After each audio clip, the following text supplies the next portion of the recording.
अस्सलाम वालेकुम, नमस्कार, सत श्री अकाल एंड गुड इवनिंग। मैं हूँ अर्ज़ू काज़मी और आप हमेशा की तरह से देख रहे हैं पॉइंट ऑफ व्यू। हमारे साथ हैं जी साजिद तार साहब। बहुत शुक्रिया सर, और साथ ही सर नए साल की मुबारक आपको। बहुत बहुत आपको मुबारक हो। देखने वालों को नए साल की बड़ी बड़ी मुबारकें हो।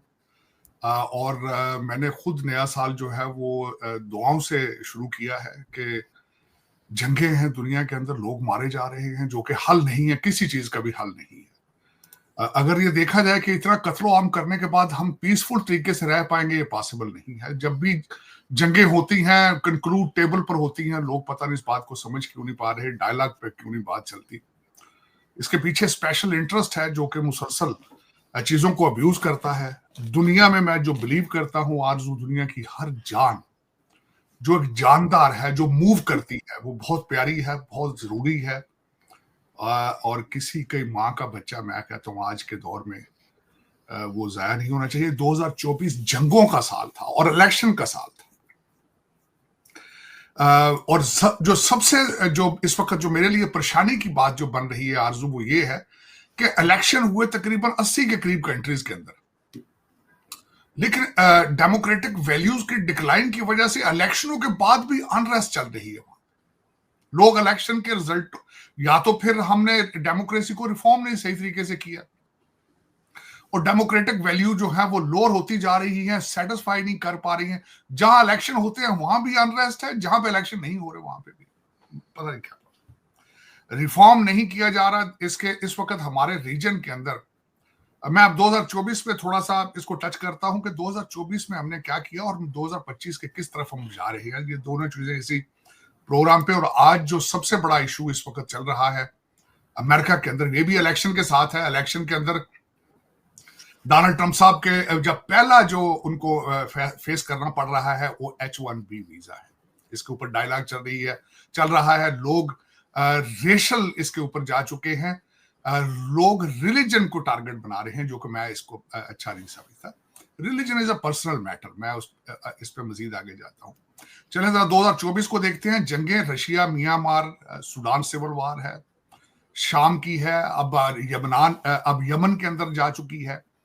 पाकिस्तान अफगानिस्तान जो है एक दूसरे के आमने सामने खड़े हैं। ये मेरे ख्याल में ये अच्छे साइन नहीं है। ये कोशिश, अब देखिए डोनाल्ड, एक तो दुनिया के अंदर एक बेचैनी है डोनाल्ड ट्रंप साहब के आने की वजह से कि क्या होगा। और मेरे ख्याल में डोनाल्ड ट्रंप साहब के पहले 90 डेज जो है वो बहुत इंपॉर्टेंट होंगे, जो कि सेट करेंगे टोन अगले 4 साल की। अब देखें वो किस तरीके से इसको कवर कर पाएंगे, हालांकि बहुत मुश्किल बात है। एक तो मैंडेट बहुत बड़ा है, वेरी डिफिकल्ट है, और उसके बाद डीप स्टेट जो है, यहाँ की एस्टेब्लिशमेंट जो है वो उसके सामने खड़े होने के लिए बिल्कुल तैयार है। ये पता नहीं किस तरह डिलीवर कर पाएंगे। डीप स्टेट के हालात ये हैं कि मैं हमेशा कहता हूं अमेरिका में सेकेंड वर्ल्ड वॉर के बाद से हमारा जो वॉर बेस इकोनॉमी है और हमारा मिलिट्री इंडस्ट्रियल कॉम्प्लेक्स जो है वो बहुत ज्यादा ताकतवर है। उसकी ताकत का अंदाजा ये लगाएं कि इस वक्त बाइडन एडमिनिस्ट्रेशन, बाइडन को तो खैर कोई होश नहीं होगी वो इस वक्त कहाँ है, लेकिन उनका जो एडमिनिस्ट्रेशन है मुसलसल डेली बेस पे जो वो यूक्रेन को पैसे अब 290 जो है वो बिलियन 2 इतने बिलियन डॉलर की फिर एड उन्होंने ऐलान कर दी है जाने से कुछ दिन पहले। किस तरह दे पाएंगे, क्यों दे पाएंगे, देने की जरूरत क्या है, क्योंकि जंग तो खत्म होने वाली है। अब अगर आपने करप्शन करनी है तो वो यूक्रेन को दोबारा बनाने के लिए करप्शन उसमें कर लें, ठेके ले लें, आप पहले करते हैं हमेशा। लेकिन इस वक्त देखा जाए तो लोग मायूस हैं, लोग खुश नहीं हैं। लोगों की आंखें सिर्फ और सिर्फ डोनाल्ड ट्रंप के साहब की तरफ हैं। आपकी भी सारे पाकिस्तान की आंखें डोनाल्ड ट्रंप साहब की तरफ पे है कि वो रियासत मदीना कब बना कर देंगे हमें। ये भी आपको पता ही है पाकिस्तान। लेकिन देखें स्टेप बाय स्टेप चलते हैं। आपके रीजन पे ज्यादा जोर देंगे। जनवरी के अंदर इलेक्शन हुए थे पिछले साल हसीना वाजिद के, जिसके अंदर अपोजिशन ही मौजूद नहीं थी। वही बात, लोग सेटिस्फाई नहीं हो सके, उसके बाद उन्हें वहां से भागना पड़ा। ताइवान के इलेक्शन हुए, फिर उसके बाद ईरान ने पहली दफा पाकिस्तान पे हमला किया जनवरी के अंदर। उसके बाद ऐसे कई वाकयात हुए जिसमें जो बहुत जिस तरह की अप्रैल के अंदर इजराइल ने दमिश्क में ईरान की एम्बेसी पर अटैक कर दिया। 13 अप्रैल को ईरान ने उसका जवाब दिया। उसके बाद 30 मई को डोनाल्ड ट्रंप साहब के ऊपर 34 काउंट जो थे वो उनके केसेस का उनके ऊपर उनको गिल्टी करार दे दिया गया। उसके बाद भारत के इलेक्शन हुए। बीजेपी जो कि 400 सीटों की तवक्को कर रही थी, उतनी सीटें हासिल नहीं कर पाई। नेशनल डेमोक्रेटिक अलायंस के जरिए गवर्नमेंट बनाई और अब वही वो जो है उनके वो एक वहां के उनके जो साथी नेशनल डेमोक्रेटिक अलायंस के वो रिजाइन देने के सिलसिले में है। वहां पे भी मैं जिस तरह कहा जहां इलेक्शन होते हैं वहां जहां नहीं होते वहां भी हालात। जूलियन असांज बर्तानिया से वापस ऑस्ट्रेलिया चले गए। 23 जून को हज के ऊपर 1300 हाजी मारे गए वहां पे। उसके बाद सबसे बड़ी चेंज बर्तानिया के अंदर आई। 14 साल के बाद केयर स्टारमर जो है वो वहां के प्राइम मिनिस्टर बने लेबर पार्टी के, तकरीबन 14 साल के बाद। उसके बाद 13 जुलाई को डोनाल्ड ट्रंप साहब के ऊपर हमला हुआ उनके ऊपर बटलर पेंसिल्वेनिया के अंदर। वो एक बहुत बड़ी शर्मिंदगी थी पूरी दुनिया के लिए। 21 जुलाई को बाइडेन साहब अपनी प्रेसिडेंसी से दस्तबरदार हो गए। और उसके बाद इस तरह के कई वाकयात, लेकिन इसमें जो मैं जो वाकयात थे, हसीना वाजद चली गई, ये एक बहुत बड़ा वाकया था पिछले साल का। उसके बाद देखा जाए तो 15 सितंबर को डोनाल्ड ट्रंप साहब के ऊपर दूसरा हमला किया। रायन वेस्ले रॉथ ने वहां फ्लोरिडा के अंदर हमला किया। इसके याहिया सिनवार मारे गए, इसमें हानिया मारे गए, इस्माइल हानिया को मारा गया, कत्ल किया गया। डोनाल्ड ट्रंप साहब ने नवंबर के अंदर हिस्ट्री बनाई है जो कि हिस्ट्री अमेरिकन हिस्ट्री में दूसरी दफा हुआ है। 1892 में पहली दफा ग्रोवर क्लीवलैंड ने इस तरह किया। यही हुआ था कि एक टर्म के बाद वो इलेक्शन हार गए थे और उन्होंने उसके बाद दोबारा जीता और ये पहली दफा ये रिकॉर्ड हुआ है। उसके बाद एक नई बात हुई, इंटरनेशनल कोर्ट ऑफ जस्टिस है, उन्होंने बीबी नेतन्याहू और उनके डिफेंस मिनिस्टर गिलांट और मोहम्मद दैफ फलस्तीनी जो कि हैं हमास के हेड हैं, मिलिट्री हेड हैं, उनको उनके अरेस्ट वारंट जारी किए। फ्रांस के अंदर भी इस वक्त पॉलिटिकल इंस्टेबिलिटी है और साउथ कोरिया के हालात तो पॉलिटिकली बहुत ही ज्यादा खराब है। ये दो वाकयात हैं। तीसरी बात यह है कि बोइंग के 2 त्यारे गिरे हैं। लोग इस वक्त बोइंग से डर रहे हैं। बोइंग के जहाजों पे लोग नहीं चल रहे। उनकी परफॉर्मेंस बहुत बुरी है। बोइंग के ऊपर बहुत ज्यादा दाग हैं। एक उनका त्यारा कोरिया के आसपास गिरा, जेजू एयरलाइन का, और दूसरा अजरबैजान का। 2 बहुत बड़े सियासी लोगों का हमने उनको लूज किया, जिन पे थोड़ा सा बोलना चाहूंगा। मनमोहन सिंह साहब हैं और जिमी कार्टर है। मनमोहन सिंह के बारे में मैं खैर बहुत उसके बारे में पहले भी जानता था। उनके बारे में मैं 2 लोगों को बड़ा करीबी जानता हूं, 3 लोगों को जानता हूं जो कि उनके साथ काफी मुलाकातें उनकी हैं। He was a gem of a person. Cambridge Oxford से पढ़े, भारत के पहले फाइनेंस मिनिस्टर बने, और मैं समझता हूं कि मॉडर्न इंडिया जिसके कई फाउंडर हैं, नरसिम्हा राव हैं, मोरारजी देसाई हैं, लेकिन उन्हीं के अंदर मनमोहन सिंह का नाम भी है। Manmohan Singh is a class itself. He was nothing but a class. मेरा सबसे ज्यादा प्यार इस वजह से भी है, जेलम में पैदा हुए, जेलम से चकवाल गए, वहां उनके पेरेंट्स जो थे उनके कपड़े की दुकान थी, और उसके बाद उनको मोना कहा जाता था। लेकिन जो सबसे बड़ी आरजू मैं जो कहूंगा तकलीफ दे बात है मेरे लिए, लोग कई दफा पूछते हैं, उन्होंने कई दफा अपने गांव जाने का प्रोग्राम बनाया, वो आज तक क्यों नहीं गए वहां पे। ज्यादातर लोगों को इस चीज का अंदाजा नहीं है। उनके दादा को पार्टीशन के वक्त मर्डर कर दिया गया था गांव के अंदर, जो कि मेरे लिए बहुत अफसोसनाक है। यहां इसी अफसोसनाक वाकये के ऊपर मैं एक और बात बताना चाहूंगा।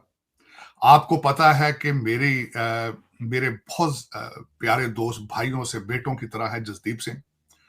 उनके मामू जो कि गुजर खां के वो पैदा हुए थे, बहुत पढ़े लिखे, बड़ी अच्छी फैमिली थी, रावलपिंडी में रहे, गॉर्डन कॉलेज से पढ़े और बड़ी अच्छी, मेरा मतलब वेरी, मैं उनके DNA very strong, very handsome. उनके 3 मामू हैं जिनको मैं मामा जी कहता हूं।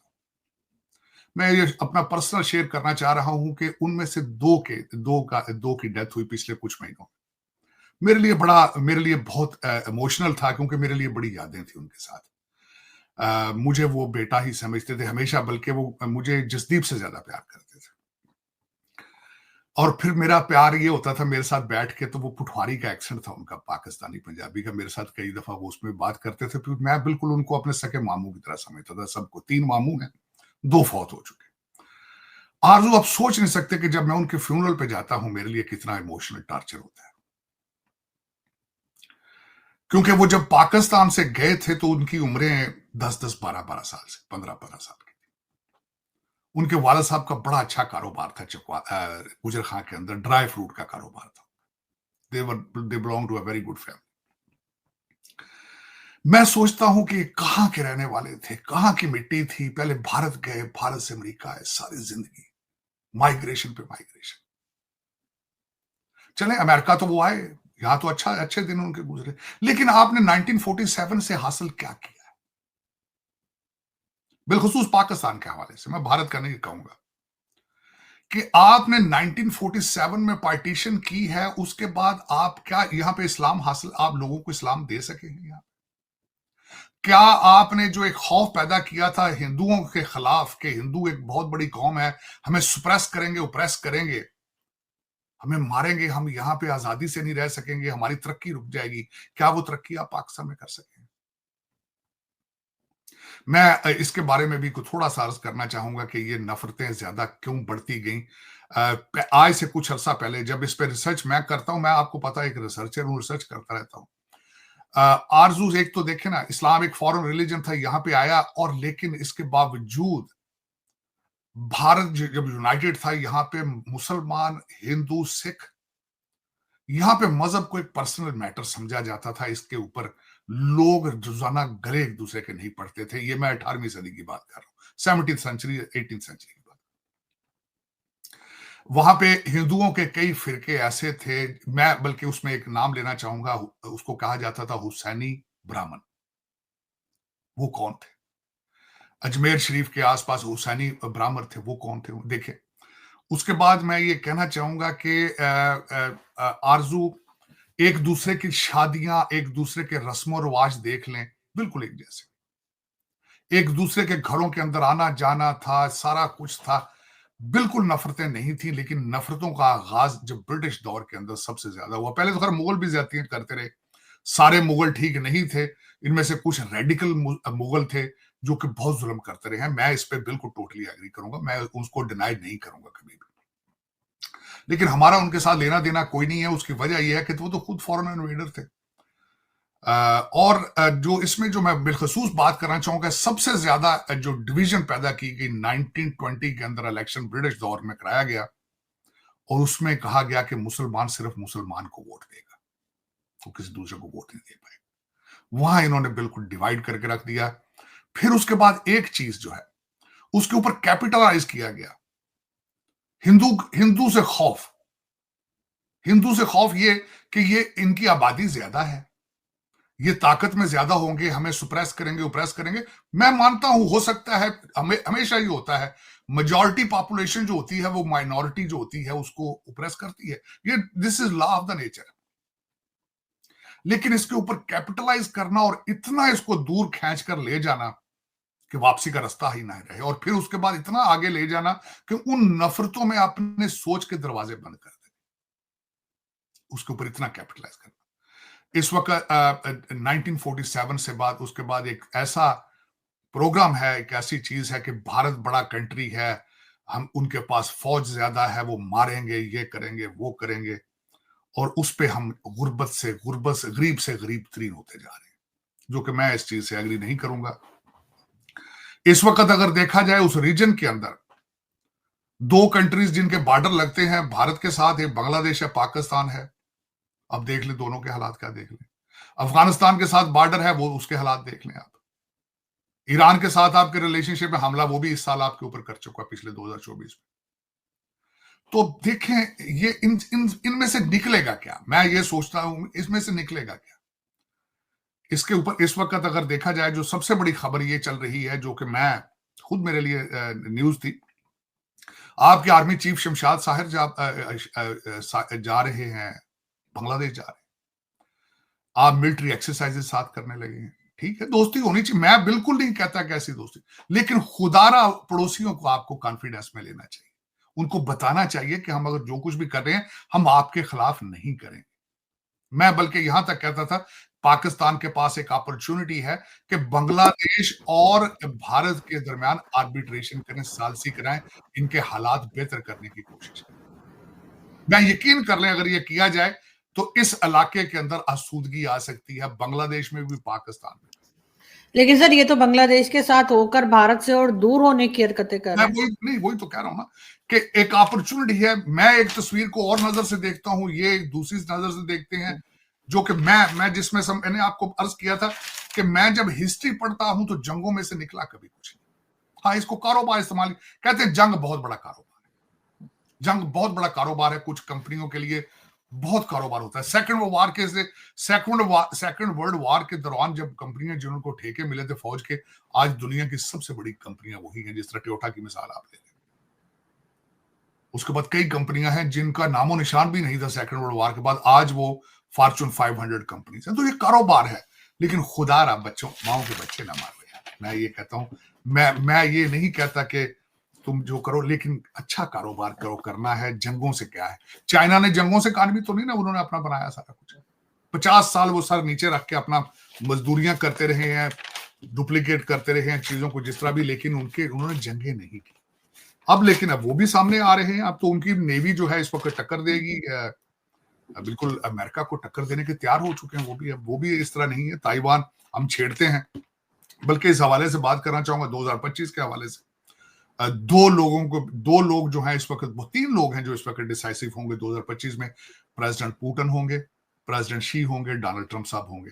अब चाइनीज उनका ट्रेडिशन है कि न्यू ईयर के ऊपर उनका प्रेसिडेंट स्पीच देता है। मैं थोड़ा सा बताना चाहूंगा कि प्रेसिडेंट शी की स्पीच कैसी थी।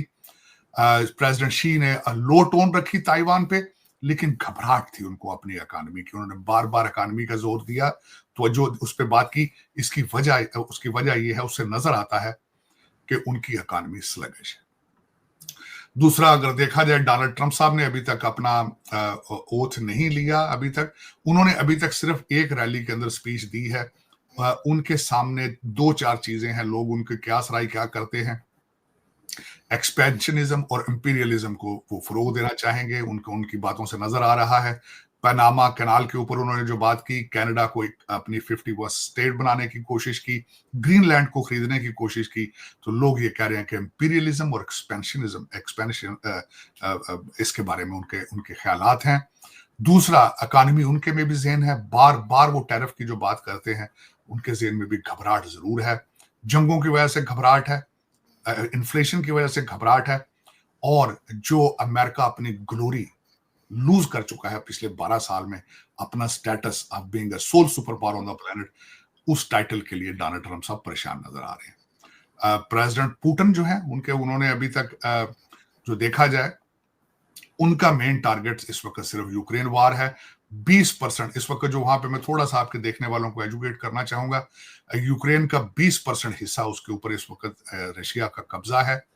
अमेरिका ने प्रपोजल दी थी डोनाल्ड ट्रंप साहब ने उनको कि आप जो है नेटो, उसको हम डिले करके 10 से 20 साल पीछे ले जाएंगे यूक्रेन का, जिसको उन्होंने रिजेक्ट कर दिया। रशिया के फॉरेन मिनिस्टर साहब ने जो स्पीच दी है उसमें उन्होंने कहा है कि हमें ये मंजूर नहीं है, आप परमानेंट यूक्रेन की जो नेटो की मेंबरशिप है उसको खत्म करें और यहाँ पे एक बफर जोन बनाया जाए। दूसरा, प्रेसिडेंट पुतिन कहते हैं कि वो इनके प्रेसिडेंट यूनास्की को प्रेसिडेंट नहीं मानते, वहां पे नए इलेक्शन कराए जाए, नई जो रजीम आएगी हम उससे बात करेंगे। बात उनकी ठीक है, ये कमेडियन है, डांसर हैं, पता नहीं क्या है, और करप्ट तरीन लोग हैं सारे यूक्रेन में इस वक्त, उनका इजलास तो ठीक होना चाहिए।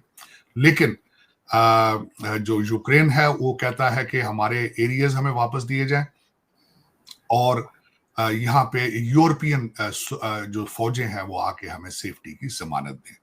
ये देखें कहां तक जाता है, इसका कोई पता नहीं है। पाकिस्तान के अंदर आपके जो हालात हैं इस वक्त, आपके आर्मी चीफ साहब जो है वो ताजिकिस्तान गए हैं, वो वहाँ उनकी मुलाकातें हो रही हैं। वहां पे जो एक राहदारी है, वहां पे जो एक 16 किलोमीटर का एक बॉर्डर दरमियान में जहां अफगानिस्तान है, उसके बारे में बात हो रही है। आपके लिए 2025 के अंदर भी सबसे बड़ा खतरा आपका रिलीजियस फितना रहेगा। जब तक ये आपके इस्लामाबाद पे महमूद गजनवी साहब हमले करते रहेंगे, आप आगे मजीद तरक्की नहीं कर पाएंगे। आप सिर्फ बच पाएंगे सिर्फ इसी वजह से कि अगर आप इनको सख्त तरीकों से डील करें। आपको पठान भाईजान अफगानियों ने भी कैलकुलेट कर लिया है कि आप कमजोर हैं। 9 मई के जो लोग जो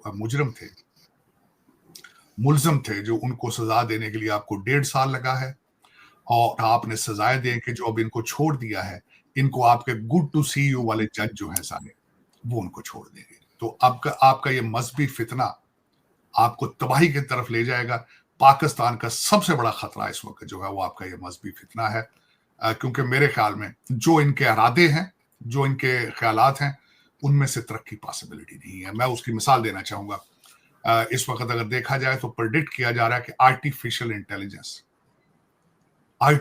इंटेलिजेंस जिसको सिलिकॉन कर्टन कहा जाता है, वो दुनिया से आधी जाबें खत्म कर देगी। इस वक्त दुनिया का सबसे बड़ा खतरा जो है, जो कंप्यूटर लिटरेसी में जो पीछे रह जाएंगे कौमें खत्म हो जाएगी, जिसमें आप सरे फहरिस्त हैं कि कोई बच्चा 2 लफ्ज सीधे इंग्लिश के नहीं लिख सकता।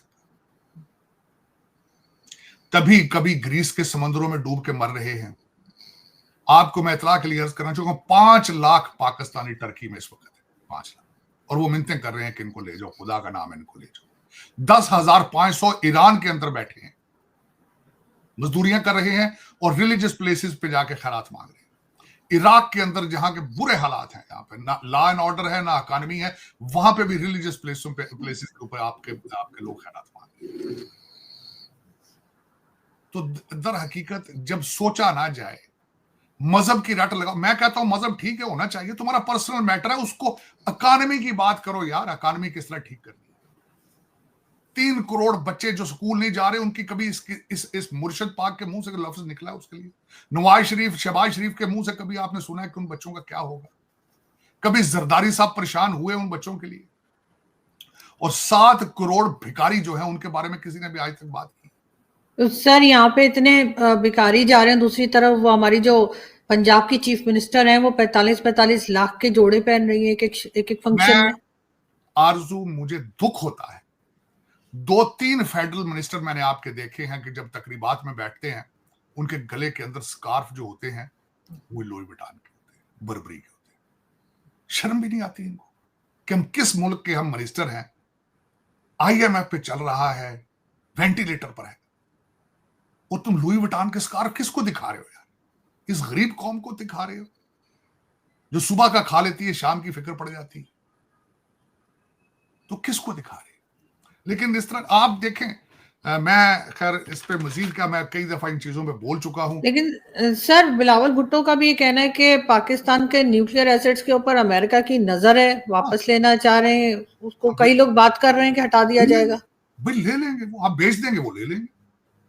आप इतने कमजोर क्यों हैं कि हर बंदे की नजर आप पे है?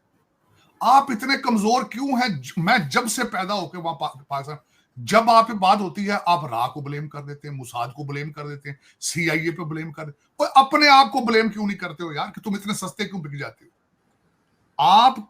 मैं ये पूछना चाहूंगा कि आपका न्यूक्लियर प्लांट इतना, आपके न्यूक्लियर एसेट्स इतने कमजोर हैं कि हर बंदा जो है वो उनके पीछे पड़ा हुआ है, क्योंकि आप खुद, आपके हालात नहीं है, ना इंटरनल है ना एक्सटर्नल है। पठान बच्चे, मैं हैरान हूं इस बात पे, मुझे ये बताएं। मैं आज आपसे ये पूछना चाहता हूं, जिस रिलीजियस फितने की मैं बात कर रहा हूं, जब वो जुलूस निकालते हैं उसके अंदर अफगानिस्तान के झंडे लहराते हैं नहीं लहराते? उनके जुलूसों के अंदर तालिबान के झंडे लहरा रहे होते हैं। और उनका परवेज खटक साहब उनके चीफ मिनिस्टर थे, उन्होंने तालिबान को पेशावर के अंदर ऑफिस खोलने की इजाजत दे दी थी। अब मुझे रिसेंटली बताएं, ये जो 24 या 26 नवंबर को जो कुछ हुआ है, उसमें अफगानी शहरी 40 के करीब पकड़े गए हैं डी चौक से। बिल्कुल। इन सर्कमस्टांसेस में जब आपके इदारे, एजेंसियां, मुझे आज याद है कि अटक के DPO ने कहा था कि ये अटक का पुल हमारी रेड लाइन है। लेकिन सर अफगानी सिटीजन तो यहाँ पे बहुत टाइम से रह रहे हैं, रेफ्यूजीज, और कौन रेफ्यूजी रह रहे हैं, लेकिन वो हमले तो नहीं करते ना। या तो उनको निकालें, क्यों रखा आपने, उनको क्यों रखा है? आपके शेख रशीद साहब जो आपके उस वक्त के इंटीरियर मिनिस्टर से बड़े फख्र से कहते थे कि इस्लामाबाद के आसपास 5,000 तालिबान की फैमिलियां सेटल हैं यहाँ पे। आज जवाब देना उनको। वो कहते हैं ये सारा निकलो, वो कहते हैं कि पाकिस्तान हमारा है। वो तो आपके बॉर्डर को मानते ही नहीं है। वो आप कहते हैं अमेरिका आपके न्यूक्लियर, आपको तो पठान भाईजान जो आपने मुल्क अपना तबाह कर दिया है डॉलरों के लिए, अमेरिका से डॉलर ले लेके इन पठानों को आपने हेरोइन, क्लाशनकोफ और पता नहीं क्या क्या तुम आप सारे कंट्री में ले आए हो। अब उनका सामना करो। आप, ये आप ही की प्रोडक्ट है, आप ही ने पैसा बनाया इस पे। लेकिन इसमें आरजू, मैं ये फितना जब तक आप इसको हैंडल नहीं कर पाएंगे, मैं छोटी सी मिसाल देता हूं।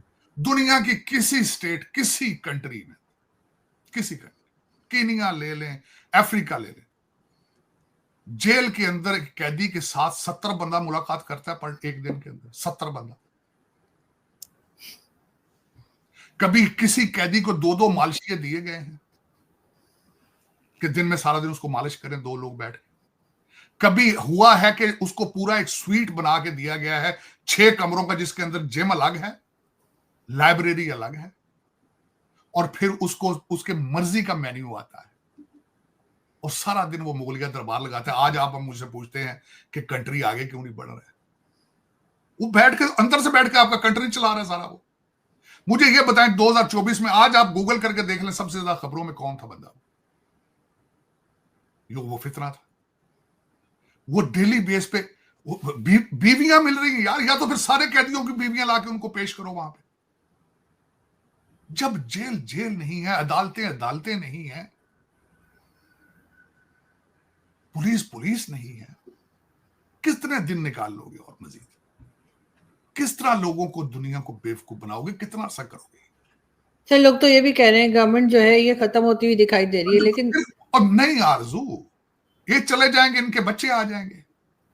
एक जाएगा, एक डाकू जाता है, चोर आता है, चोर आता है, डाकू चला जाता है। पता नहीं किन चक्करों में पड़े हो यार।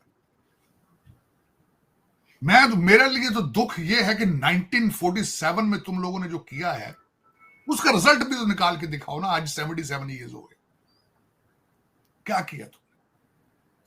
क्या मजाक किया तुमने? मैं आज आरजू आप ही के प्रोग्राम में शायद मैंने किया था, रावलपिंडी के उस गांव के बारे में मैंने एक दफा मैंने डेडिकेट किया था अपना ब्लॉग, मैंने रिसर्च करके, मेरी अभी भी बुक्स में होगा, जिसके अंदर तकरीबन 100 से ज्यादा सिख बच्चियों को उनके मां बाप ने धक्के मार के मारा था इज्जत बचाने। मैं 3 बच्चियों का बाप हूं। जब बाप अपनी बच्ची को कुएं में धक्का दे के मार देता है उसको, मुझे आज भी याद है वो रावलपिंडी का सिख है जिसने घर जाके अपनी बीवी को कहा था कि बच्चियों को भी मार दो, खुद भी सुसाइड कर। कभी उनके पांव में, उनके जूतों में पांव डाल के सोचा? वो इंसान थे। मैं उनके साथ रहता हूं यार। मैं आज मनमोहन सिंह के दादा गाह में जो मर्डर किया गया था, मुझे उसका दुख है। मेरा बहुत प्यारा एक दोस्त है यहाँ पे, सिख है, जिसके दादे को मारा गया था सुहावा के अंदर, जेलम के पास गांव। ठीक है, चले। लेकिन आरजू ये बात बहुत इमोशनल है, मेरे लिए बहुत इमोशनल है, आपके लिए तो नहीं है, आप यूज टू हैं, आपके लिए मजाक है। 23 करोड़ लोगों के लिए, मेरे लिए मजाक नहीं है। मैं सर यहाँ पे भी लोग उसको नहीं, मुझे नहीं लगता यहाँ पर लोग इसको मजाक समझते हो, लेकिन ये कि जिनके हाथ में पावर है वो तो कुछ नहीं करते इस बारे में। आप मुझे ये बताएं ना, अपनी माँ की स्टोरियां, अपने दादे की स्टोरियां, आप तो खुद नहीं है यहाँ के रहने वाले। किस तरह आए थे, क्या कुर्बानियां देकर आए थे, क्या किया आपने इसके साथ, क्या किया इसके साथ? बिल्कुल शर्मिंदा हूं, मैं तो सारा दिन उनके साथ रहता हूं जिनके दादे मारे गए, कत्ल किए गए थे सिर्फ इस वजह से वो सिख थे। वो मेरे लिए बहुत पेनफुल है, मैं बड़ा इमोशनल आदमी हूं। लेकिन सर अगर हम थोड़ा इसको भी अगर हम कवर कर लें, ये जो वीजा जो H1B वीजा, ये किसको बेसिकली फायदा पहुंचाएगा? ये फायदा देखें, 2 चीजें इस पे बहुत टची सब्जेक्ट इस वक्त बन चुका है। H1B वीजा, वो आरजू ये है कि यहाँ पे देखेंगे डोनाल्ड ट्रंप 1.0 थी, उसके अंदर डोनाल्ड ट्रंप साहब के हमेशा, आपको पता है, इमिग्रेंट्स वो कहते हैं कि क्रिमिनल आते हैं यहाँ, अनएजुकेटेड आते हैं। बात उनकी ठीक है, सदर्न बॉर्डर से जो कुछ भी आ रहा है, क्राइम आ रहा है, ड्रग्स आ रही है, बात बिल्कुल उनकी ठीक है, गलत भी नहीं है। लेकिन ये देखा जाए, ये शुरू हुआ है कहां से, जब आर्टिफिशियल इंटेलिजेंस के लिए कृष्णन को अपॉइंट किया गया senior adviser to the White House. यहां पे जो राइट विंग लोग हैं, व्हाइट कहते हैं, जो उनके देहातों में रहने वाले, उन्हें एतराज था जी क्या हमने इसलिए वोट दिया है कि आप इस तरह के लोगों को अपॉइंट करें। मेरा उस पर स्टैंड ये है आरजू, अगर उनके पास व्हाइट भाईजान होते, कोई ब्लैक भाईजान होते यहाँ के पड़े हुए, तो उनको क्या जरूरत थी कृष्णान को अपॉइंट करने की? भाई क्या क्या जरूरत थी उनको? कृष्णान जो है वो इनके रिश्तेदार हैं, ये कोई रिश्तेदार नहीं। आपके बच्चे नशे करके सारा दिन वीड पीते हैं, गांजा पी के सोए पड़े हैं। मेरी बात बिल्कुल ना मानिएगा, गूगल कीजिएगा, वॉशिंगटन डीसी के अंदर फेडरल गवर्नमेंट को अमेरिकन ग्रेजुएट नहीं मिल रहे कि वो अपनी पोजीशंस फिल कर सकें।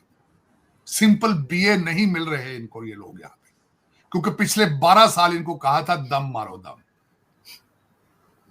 12 साल मेरे मेरे जो छोटे मुर्शिद हैं बराक ओबामा और उनकी बहन जो थी जो कैमला हैरिस, उनका मैंडेट था कि पूरे अमेरिका की गली गली में मरवाना बेचा, गली गली। और जो दूसरे जो मेरे बुजुर्ग बादशाह थे, मेरे बुजुर्ग बादशाह बाइडन थे, वो कहते थे पढ़ने की जरूरत नहीं है, बगैर बैचलर डिग्री के भी $1-1 लाख की जॉबें मिलेंगी। तो वो सुन लिया उन्होंने, और वो स्कूल नहीं जा रहे, वो गांजा पी रहे हैं, मुसलसल मरवाना पीते हैं, सारा दिन बैठते हैं, जिसकी वजह से कृष्णान को रखना पड़ा। और बल्कि कृष्णान जैसे बंदे नहीं होंगे, कंट्री तुम्हारा कौन चलाएगा भाई? अच्छा चलो छोड़े इस बात, आगे चलते, इससे खतरनाक बातें बताता हूं। H1B वीजा जो है, अच्छा कृष्णान को कौन लाने वाले थे? वो पेपैल वाले हैं, जिन्होंने पेपैल बनाया था, उनके साथ वो काम करते रहे, वही उन्होंने कहा है कि he is the most qualified person. उसके बाद आगे चलते हैं कि इलान मस्क जो है, उसके बाद उनकी सपोर्ट में आया विवेक रामास्वामी। विवेक रामास्वामी को भी इन्होंने बहुत तनकीद का निशाना बनाया। एक कांग्रेसमैन है श्री थानेदार, उनको भी तनकीद का निशाना बनाया कि तुम्हारे जी इंडिया में फ्लशेबल टॉयलेट नहीं है, तुम्हारा उसके साथ लेना देना क्या है?